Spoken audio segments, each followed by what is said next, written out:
You got Stacey Garrity, who's our state treasurer again. She's great. I've met her numerous times, and I've got to hang out with her out in Milwaukee.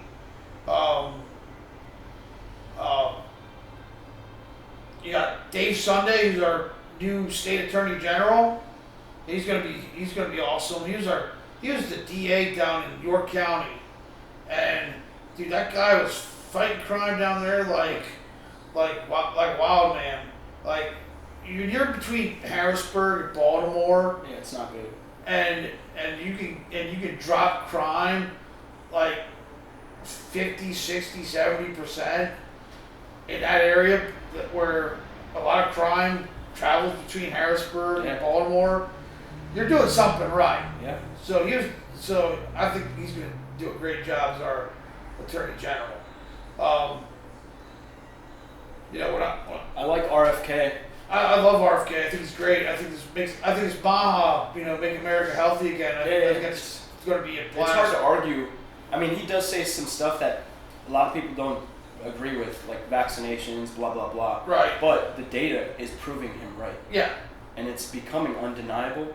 And now that we have people that aren't going to hide the data, like they've been. Right. We're going to have accountability. It's going to be a whole new swing. This whole new government that's coming in right now, like it's like the Trump's appointing the Avengers.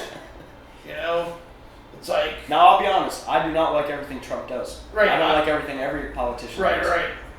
But out of the two people, if I had to take a person to steer the future of our country, it would have had to have been Trump over Kamala. Oh, absolutely. It would have had to have been. She had no plan to change anything. She admitted it on The View back during the campaign that she said she was not going to differentiate away from the way the country's been governed up to that point with her and Biden. Well, that was what was weird. She was but yet she was talking out the other side of her mouth saying, "Oh, we're going to do this on my first day." It's like, lady, your first day was 2021. Was 2021. January 20th, 2021 was 1,500 days ago now. That was one thing I was saying earlier about how politicians were like, "Oh, the next term I'll do it." You were in a place of position, and people were like, "The vice president has no power." Oh, she does. Trust me, she has enough power to go online and be like, "Hey, they're not letting me do this," and that would cause enough uproar where people would get it done, like Elon does. He needs something done. He doesn't play political games. He'll go on Twitter. Well, and not only that, the guy that's supposed to be in charge, Sleepy Joe, he's out in Delaware, laying on a beach somewhere half the time, and the other half the time, it's like what Trump said at the debate. Hey, if you want to get it done, why don't you go back to the White House, wake up Sleepy Joe, and have a talk, and get your agenda straight, and go do it. Yeah. It's like she was still in power. She's still in power now, till the 20th. Because at the very least, if they wanted to get anything done, they could have signed executive orders. They could have. And it starts the groundwork. Right. What I mean? So now they're all complaining about, oh, well, Trump and Elon did this, with this continuing resolution. Like, we killed the bill the first two times. We got it down to like 150 pages versus 1,500 pages. The member of Congress, they need to go back and they need to make sure they read this, not rewrite it, reread it, and get a full understanding of it. They didn't even know to That's defend. the problem. They release stuff in the middle of the night, and that's thousands of pages. No one's reading it. Nobody's reading it. Like we go back to the Patriot Act, with the spying and stuff that happened under George Bush. I don't like the Bushes anymore either. I used to like them back when I was in high school because I was going into the military and stuff, and I actually everybody was duped. Yeah. We got duped into going into Iraq. Yeah. Weapons of mass destruction. There were none. Yeah. We were lied to by our own government, by George Bush and Dick Cheney, and they lied to us about other things too. About the anthrax. There's a whole bunch of things they lied to us about. Yeah. And we need accountability in our government on both sides, not just one side or the other. We need to make sure we have accountability with the people that are in office right now.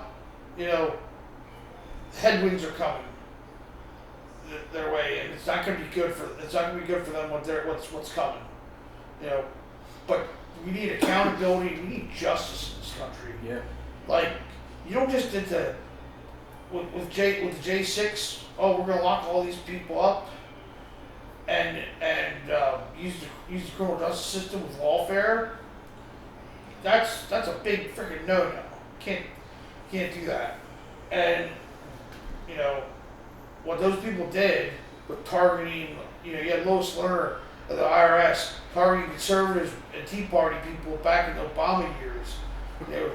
And you're not supposed to target people because of their political views. Yeah. And they're doing it back then. And all these people that are in the White House right now with Biden, they're all Obama people. Well, it's proven that. See, one thing that's crazy is like one of the big reasons Trump lost the 2020 election is because the Hunter Biden laptop story was lied about. Oh yeah, the 51 systematically on Twitter, Facebook. They were literally told by the government, yep. "Hey, you guys aren't going to talk about this. You're going to put it as fake news." Right. And then they did. And then guess what comes out? It's real. It was all real. It was all real. The laptop from hell was all real. It was the laptop from hell. 51 intelligence agents lied about it. You know what needs to happen? Kash Patel needs to get put in as FBI director. Sam Boddy needs to be put in as the DOJ Attorney General. And those people need to lose their security clearances right off the bat. Those people, they still have their security clearances after all these years. They go on CNN and they go on all these different other broadcasting stuff. They go on podcasts and they make their money, doing these correspondent things. Even Mark Zuckerberg admitted it. Yeah. He came out and admitted it. He's actually been leaning further towards Trump's side necessarily. I would guess. I think it's because he doesn't want to face the wrath of what's coming. There's a wrath that's gonna come through, and people are gonna see it's coming. Well, what's crazy is like we don't even know who actually decided to allow that guy to shoot Trump. That's because we need answers to that. The Secret Service knew. It's undeniable. The Secret Service did not properly communicate with the locals. Yeah. And there should have been a briefing that morning, the morning of. Somebody should have been on that roof. Well, they said snipers couldn't go on the roof because of the slant. Yeah, which that was bullshit. Of course it is, bro. Okay, so we sent people to war. Right, and a lot of these people that work in the Secret Service have been in the military in the past stuff and have done more stringent things than hey, we're gonna go up on this rooftop. Let me tell you. So that day, or at least point a gun at the roof, make sure nobody else gets on. Right. Can at least do that. So, as I told you earlier, I ran for delegate to the RNC. Right. I ran for it, and I won my primary at 30,710 votes. 8 of us running in 12 counties for 3 seats. I was top vote getter. There was Dave Hoffman Jr. from Lycoming and Laura J. Miller from Berks. We were the 3 delegates, and then we had no alternates. So state had to appoint alternates, and there was 3 that got appointed from my race. So those were our alternates, and then we went out to Milwaukee. So here I raised $10,000 for my campaign. Well, to go out to Milwaukee after I won, and the day I left to fly out to Milwaukee was that Saturday when Trump was shot in the air. I was on a plane flying from Harrisburg International to Detroit when that happened. 10 minutes before I landed, a couple sitting next to me from San Francisco up in first class saw me with my MAGA hat and my Trump mugshot shirt. And they figured, this guy's got to see this. The husband hands me his phone. And here, there's 2 pictures on it. There's Trump behind the podium, covered in blood. Yeah. The next one is Trump, the famous Trump putting the fight. I look at these pictures and I'm like, what the fuck just happened to our country? And we land We get to our gate. I grab my bag. I get off the plane. I put my phone off plane mode. From the time I got off the plane at my gate to the time I got across the airport to my next gate to fly to Milwaukee, 30 people called me from back home. 30 people called me or texted me from back home. Are you okay? Were you at the rally? Do you know what's happening? Do you know what's going on? Like, I literally just got off the plane, and they have it all the screens at the airport, because there's big screens everywhere. Detroit Airport's massive.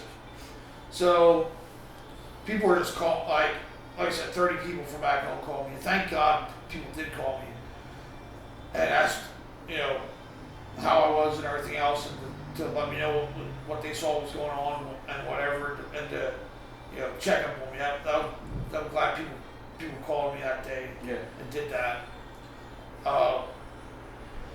So I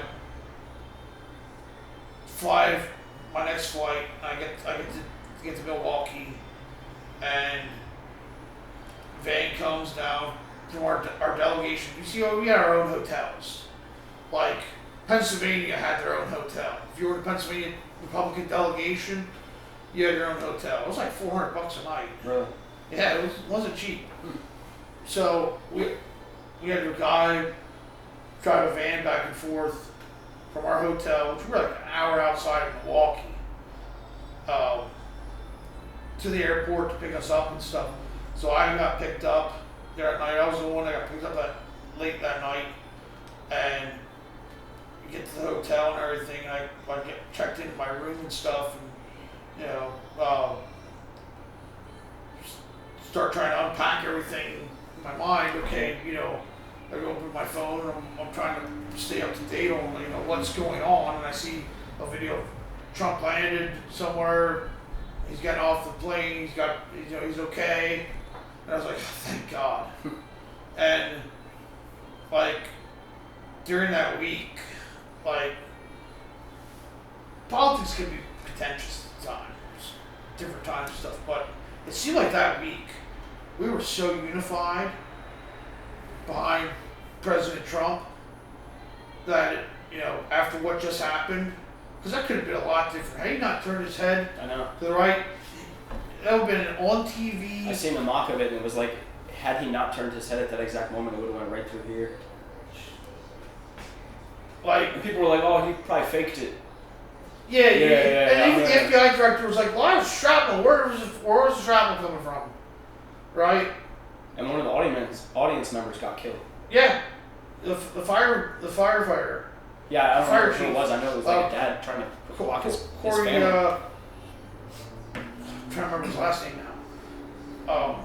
But anyway, and it's like, and 2 other people got injured too during that whole thing. Oh no, he faked it. No, he didn't fake it. So that whole thing was freaking real. Yeah. And during that week, we got to see Trump show up. Show up there the first night. I got there on a Saturday night. Sunday we had a red, white, and blue fest thing going on. And when you're at one of these things, it's like you get to meet all the different crazy, political people like you see on TV. Yeah.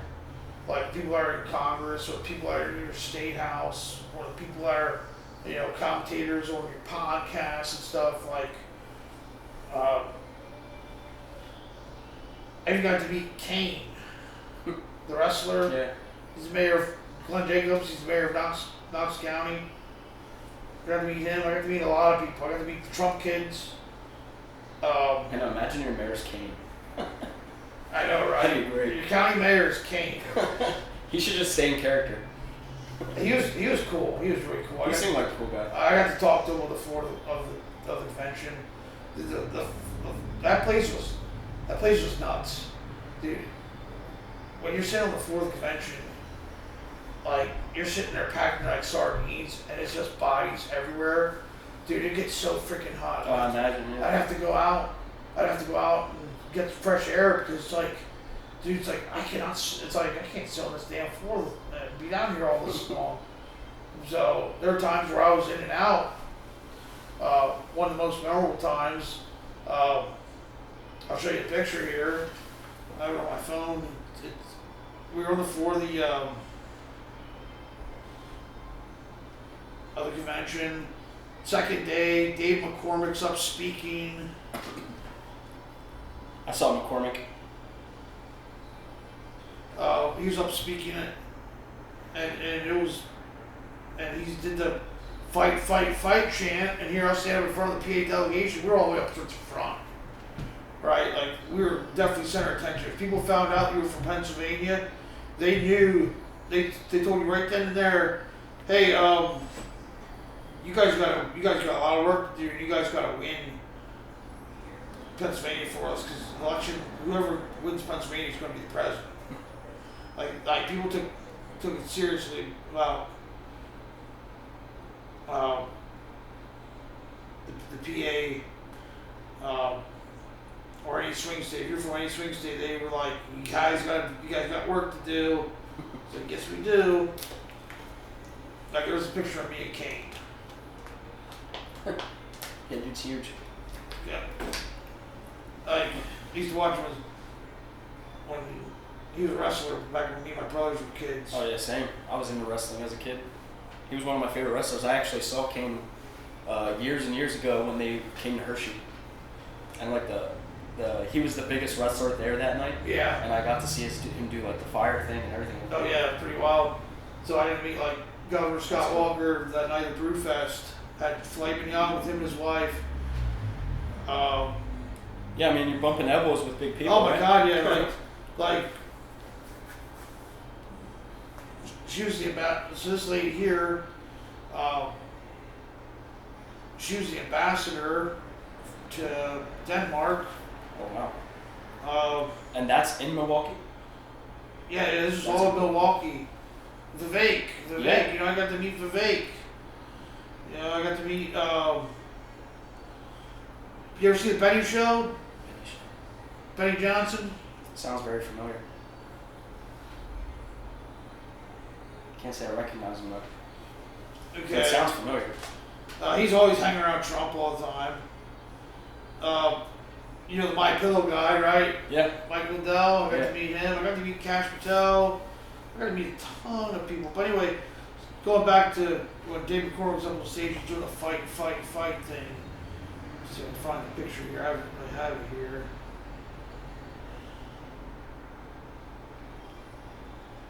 It was honestly the craziest election of human history just because of social media and all of that combined with just like the separation that this country has felt. It was really like there's two sides of the fence and you got to be on one, and it was like we're going to war with the other side. So this is CNN, C-SPAN. That's crazy. I'm up in the front. I'm wearing my Trump wig, and that's nuts.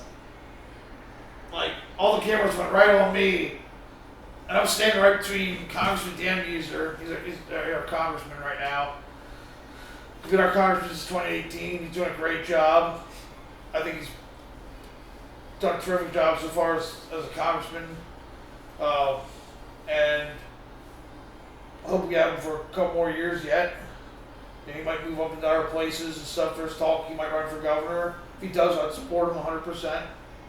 But then we have to find somebody to run for Congress. Yeah, his position, right? Yeah, that's the thing. You got to build the bench. You got to fill the deck with people, and you got to have good people to do it. Now, my name's kind of across the board in these 12 counties now, but I would have to definitely do some big fundraising before I step into doing something like that.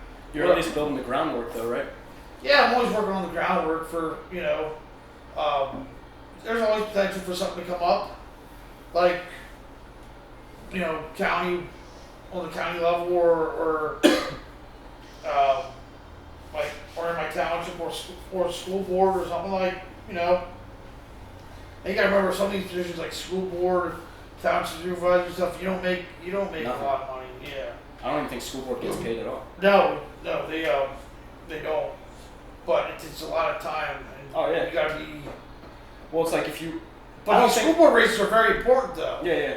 Things are gonna change here in the next couple of years if we get rid of the Department of Education federally. Things are gonna really change with the way the school systems work and how they dole out education. Yeah. I think people don't understand that. Like that's gotta change. Like we're the poorest. Like we're the richest country in the world. We've dumped more money into education than anybody else in the world does, and our track record is poor.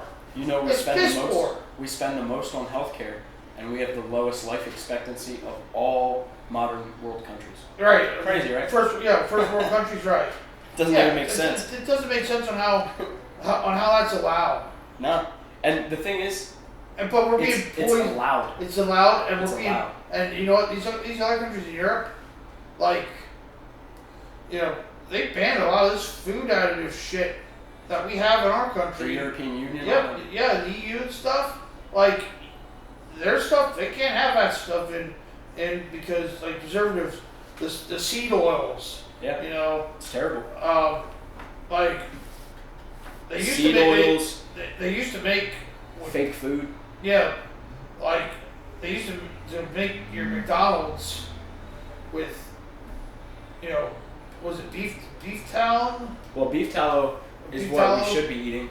Like Yeah. I saw RFK fry a turkey in all beef tallow. Yeah, like screw this vegetable oil, seed oil garbage. Well, the problem is it's so cheap, and we have an abundance. We of have it. well, that's the problem. So they found a way. Well, that's what happens with all these chemicals. We have such an abundance of a lot of these chemicals and stuff, and we subsidize it. And we have GMO crops, and like the GMO crops are not. Well, that's one thing that our country is doing. They're selling you the sickness, Yeah, and then charging you to fix it, right, and then knowing they're making you more sick. Yep. It's kind of. It's a sick, twisted cycle. Yeah. It needs to change, and things need to change, and that cycle needs to end. But the only way it's ending is people people being held to account for this stuff. Yeah. Like, you can't have all these chemicals just dumped into the food, like preservatives and stuff like that they put into this stuff, like aspartame, or aspartame that they put in like the Diet Cokes and stuff. Like that shouldn't even be in there. Yeah. The dyes and stuff, like the yellow. All the dyes, they know it's linking to cancer. ADD, Yep. cancers, all that stuff. All this sugar and stuff. Like, look, Yep. I'm diabetic. Like, I'm type 2. It's terrible for you too.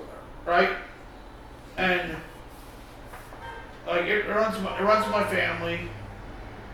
But this is unacceptable. And not just in my sickness, but with other people I get too. And the rates are going up. They're not going down, they're going up. No. You I do expect it to change though over this next few months. I hope so. Hopefully. Yeah, I certainly hope we get things changed between that and like the food pyramid. They lied about that. Oh, of course. Oh my God, like Big Ag, and they want you to eat 8 servings of grain a day. Your body doesn't know what to do with it. Yeah, and if you're diabetic, you can't eat all that. But they want to tell us, oh, you gotta drink almond milk, you gotta drink soy this. Soy's terrible. Soy's horrible. Yeah. And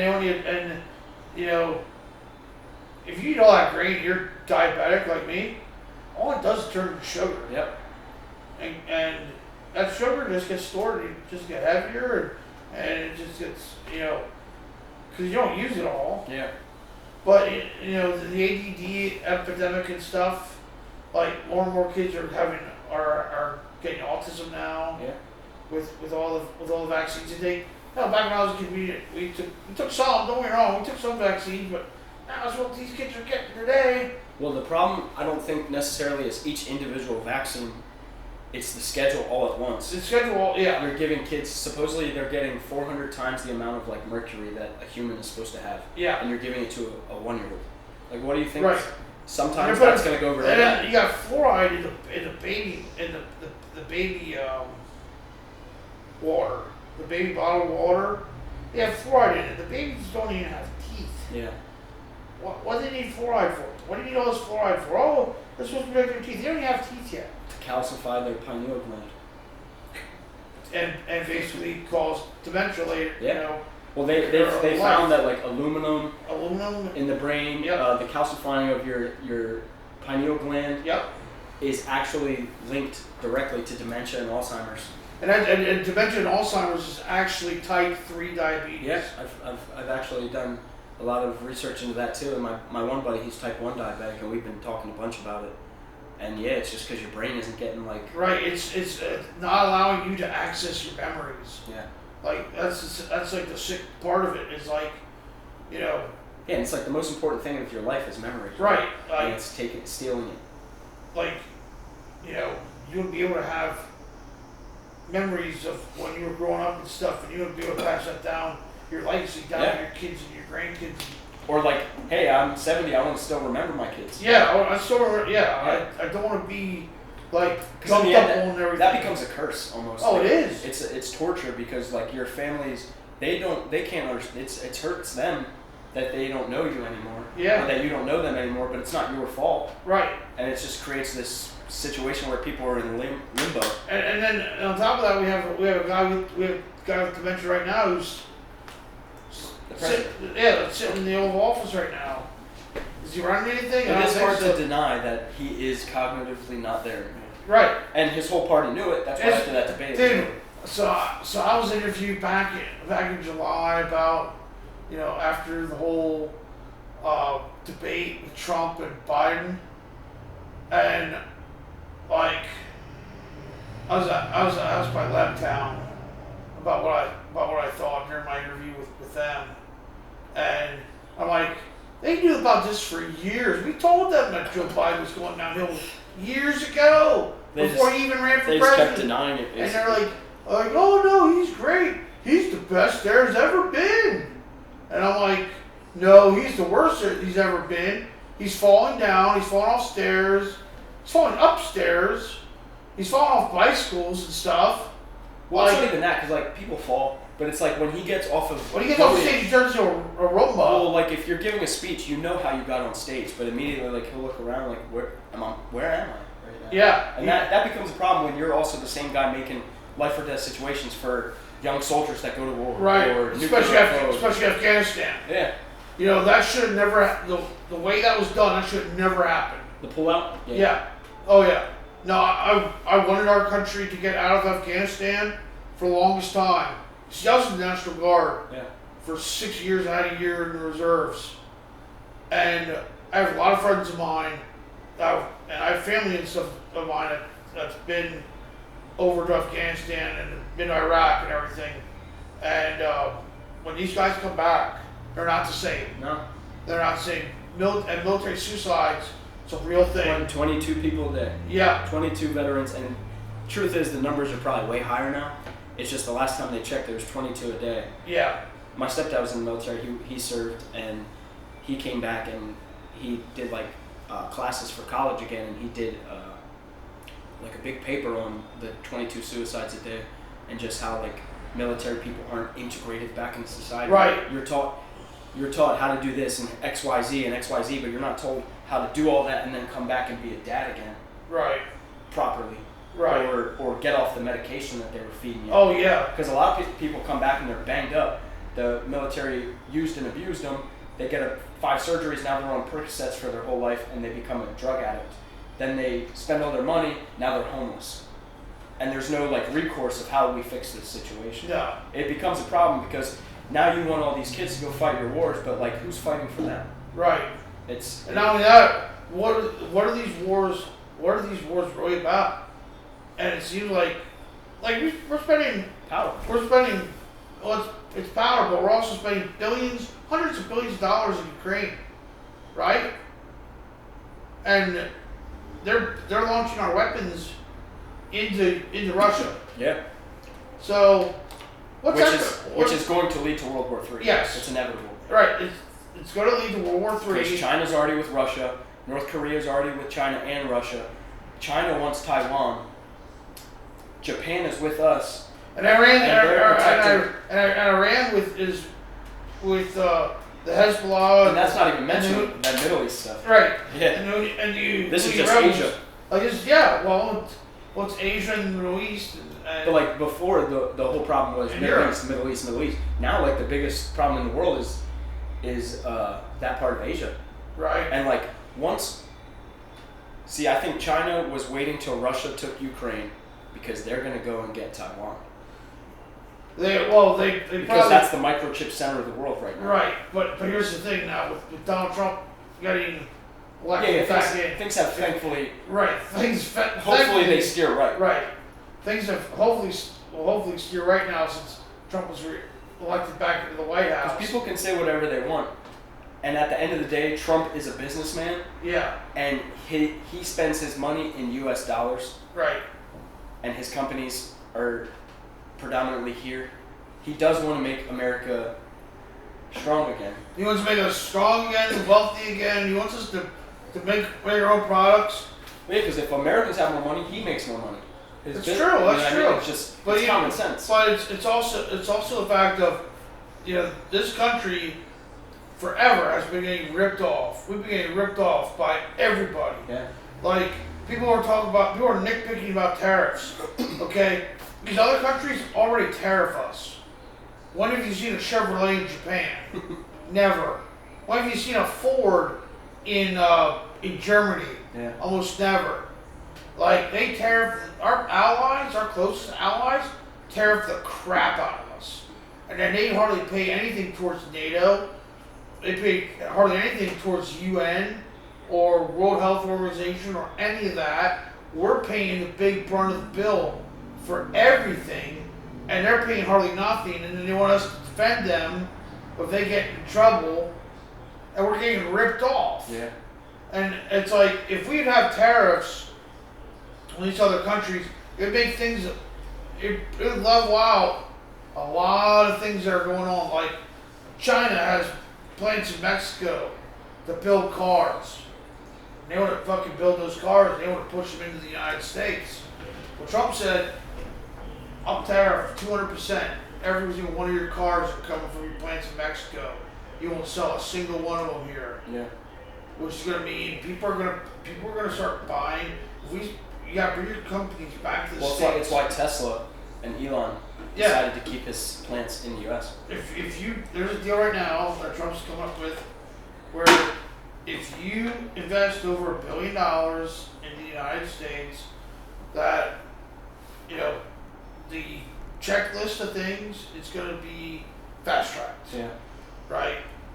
Well, you need that to get these businesses to come in, because if you want businesses to come into your country, you don't want to wait in the line for 25 years and lose out on while they're building plants in China, and they're building plants in Asia, and they're building plants in South America and stuff. If you want them to build a plant in America and you want these companies to come back, you got to speed up the process a little bit. Yeah. And let these companies set up to where they can build products here, hire Americans, use American resources, American workers, make the product, pay people a good wage, because a lot of these manufacturing jobs are going to be family-sustaining jobs. That's the other thing we didn't cover earlier, was how they've attacked the nuclear family at every corner. Oh yeah. How do you break society? You break what makes them strong. Yeah, which is the strongest foundation is your nuclear family. Yeah. They're trying to run God out of everything, but you gotta, like, this country was so rich back in the 1880s, 1890s. You had McKinley. He was the tariff king, and they killed him. And then we went to this income tax crap in the 20th century, the early, Woodrow Wilson. They passed the amendment with the Federal Reserve Act, and then we ended up with an income tax, and we shouldn't be paying these income taxes what they're charging us, because all our money's going overseas. It's going to this. It's going to that. You got people are spending money everywhere. We have holes in our pockets. Yeah, we have the money's just falling. It's falling out of our out from everywhere. It's like you need to have like if our government's going to spend money on something, okay, like Congress, they need to have the actual purse strings. The problem is there's too much control in the bureaucracy. We don't have a democracy. We have bureaucracy is what we have. But we need to make sure that our government follows this. Amen. And this. And that. We need to make sure that people that we're sending to D.C. and Harrisburg and the people that are representatives on our city councils and our boroughs and are doing the right thing. We need to elect the right people to do it. They need to know when you run for office or something like that. Biggest thing is you need to know the political process, the legislative process, and how things work in America. Yeah. Like, you got all these people who are like, well, we need to do stuff like other countries do. And it's like, no. We're Americans. We're different. We need to do what America does. Because this is the kind of stuff that America does. And, like, you can't just say, oh, we're going to do what this country does because this country does it. No, it's not my. Well, a lot of things that people are fleeing for countries, and then they want this country to be like theirs. Yeah. But it's like, well, why'd you flee? Why'd you flee in the first place? It was bad, and we were politically persecuted. Well, what do you think led to that? Certain decisions. Right. Certain freedoms being taken away. Certain legislation being announced. Right. Like they took the guns in Britain and Australia. Every time guns get taken away from civilians, genocide happens. Oh yes. Every time. Mass genocides. Yeah, every time. Mass genocides every time. Every time in human history. Hitler, Pol Pot. That's why people that don't know their history repeat it. Yep. And it's dangerous. You got Hitler, Pol Pot, Stalin, Mao. Mao says power comes out of the barrel of a gun. True power comes out of the barrel of a gun. That's what he said. And you have Castro and. Well, there's a reason Fidel. this country hasn't been invaded. Besides Great Britain years and years ago, obviously. Well, because we have so many guns. Because of so many guns. We have so many gun owners, and it's F around and find out in America. Yeah. And people need to understand that we have, the old numbers they push out. Like they still push these numbers out. Oh, we have 300 some odd million legally owned civilian firearms. Like, no. Those are low numbers. Yeah, there's probably a billion guns out there. We have. It's right around. It's right. I'd say worldwide, it's over 1 billion legally owned civilian firearms. And that's legally.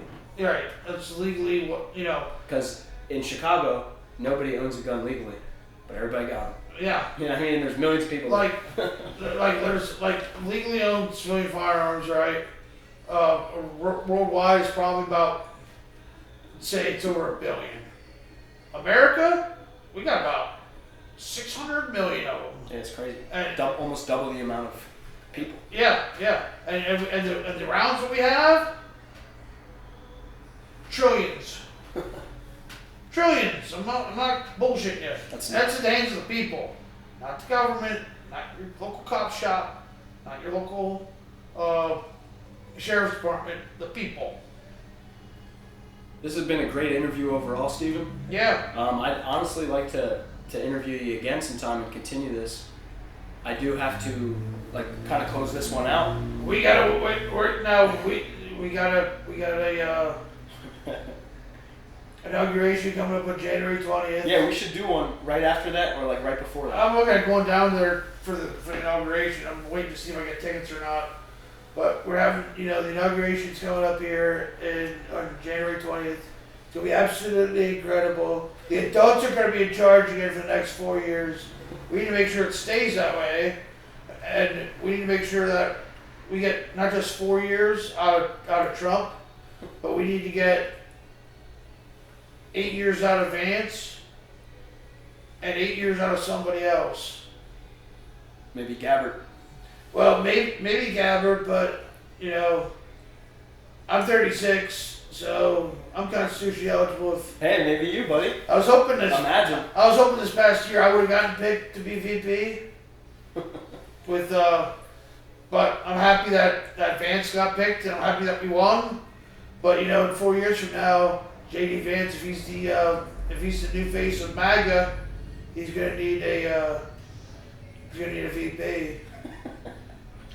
It'll be big. If it picks Wolfe, just think you have 4 years Trump Vance, 8 years Vance Wolfe, and maybe 8 years Wolfe and Charlie Kirk, and then after that maybe Charlie Kirk and Barron Trump.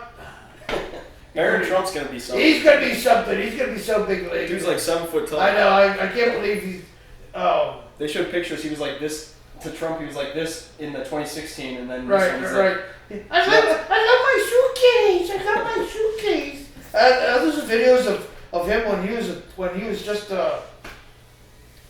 he's supposedly when he was just a little guy, and like he's up in his dad's office with his parents, and like you go to school. He goes, I go to school.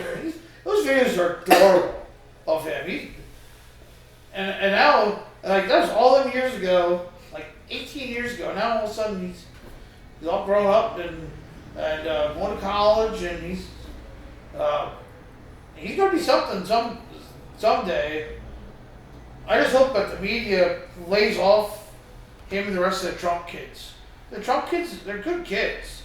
That's one thing. It's like all the people that were on the left. They attacked them. If you look at their kids, Yep. all of them were either criminals, drug addicts, or they didn't even have kids. Then if you look at Trump, all his kids love him. Yeah, and you know what? Barron Trump was definitely key to getting his dad back in, because going on those podcasts. He convinced him to go on the Rogan. Go on Thea Vaughn, go on Rogan. Yeah. Go to Timcast. Matters. I watch Timcast pretty often. That Rogan episode definitely helped him do a lot, and the fact that she didn't go on it, but she wasn't going to go on a 3-hour unedited podcast. No, she don't see, the funny thing was the funniest thing about that. So Trump goes on, Vance goes on, and then Fetterman went on. Mm-hmm. Fetterman, right? I know. Like, I never thought I would have saw that. and it's like, I think Joe would have been better off. I actually liked Fetterman more after that, because I actually heard him talk like a person. Yeah, versus like little clickbait. Right. Now, and Fetterman, it's like, it's weird. Since he had a stroke and stuff, and he went to Walter Reed. I think what happened was that Walter Reed Army Medical Center, they figured out the cure to liberalism. They figured out it's a mental disorder, and I think they gave the cure to John Fetterman, and slowly but surely, John Fetterman has been slowly starting to become a conservative. Hey, the idea was taught; it can be untaught. But and he even said he's going to vote for Oz. Trump's appointed Oz to like run the Medicare program, and he's even talking who he ran against back in 22, and then you have like he's talking about, I'm going to vote for Pete Hegseth and stuff. It's like, this guy turned into a Republican all of a sudden. A lot of them are. It's like, well, I'll tell you what, he's in a swing state that Trump won twice now. I still say that Trump won 2020, and we went through 4 years of hell. That like 10 million votes just didn't vote this year. Yeah. It's weird. You know, like, it's really weird. Like Trump got 77 million. I won't say election fraud, but I will say it's really weird. She got 74 million, and like, explain like where did the extra 6 or 7 billion votes go? Yeah, it's a lot. Like, yeah, there's a lot of votes. It just and it's weird that there was so much people looking at voter fraud this time versus mail-in ballots. We had so many people that we registered to vote this time around. Scott Pressler is doing God's work. Him and Turning Point USA and a bunch of other different active groups, PHAs, they're all out getting people registered to vote the entire year, the year and a half before the election. And those guys busted their asses. They got it done. We even got the Amish out to vote. Yeah, that was We one. got the Amish out to crazy. vote. We got the gun owners out to vote. I was running around putting like these signs that say, you know, like voter registration, you know, deadline is October 21st, or whatever it was, or I put the signs up at like gun shops, bow shops, churches, tractor Anywhere you dealerships. could. Yeah, auction houses and stuff. Anywhere I could. One thing that I did And know- a lot of people were doing that because one of our projects on with the committee, you know, and we put those out everywhere. And I think we got a lot of people by doing that, and like there's a lot of all these other years, a lot of gun owners and stuff they never vote. Yeah. But yet, you always turn on TV and you see these people are trying to go after your guns, and it's like, I better do something. yeah, like I was Even the about. Amish. I was- Amish are like, we never vote, but Yeah, we better do but something. they're being targeted. They're being targeted by the FDA, and well, yeah. and Well, all it's this like other. if we don't be careful, we won't be able to be Amish. Right, they'll get persecuted here like they're persecuted in Europe. Yeah, buddy, it's been a great interview. Stephen Wolfe, everybody. It's gonna be so big league. We are gonna win, and we're gonna win for our country. Now we got elected. Now we gotta win for our country. And you know what? This is only the start. It's only the start of things to come. Just think, in 2 years we're gonna be celebrating the 250th anniversary of the birth of our great republic, and America's golden years are not behind her. They are fully ahead of her. We got big things to come in this country, but you gotta stay involved. Don't go to sleep just because we won. Don't sit back and kick your feet up and say, oh, well, things are gonna be great. You gotta stay involved. So every year there's an election. Like we had our presidential election, so the next year there's local elections. And there's 3 judgeships on the state Supreme Court that we're voting on next year in 2025, and it's to either allow them to stay on or to get rid of them. Vote no, no, no. We're on retention. No, no, and no. They're all 3 Democrats. Vote no on all 3. And you got good people here in the county that are running for county seats, like Brian Craig. I'm endorsing him. He's our register of wills. He does the marriage license thing at the courthouse. Mhm. Does a great job. So I'm endorsing him on his run. And there's a couple other county roll office seats. We'll see who's running in those.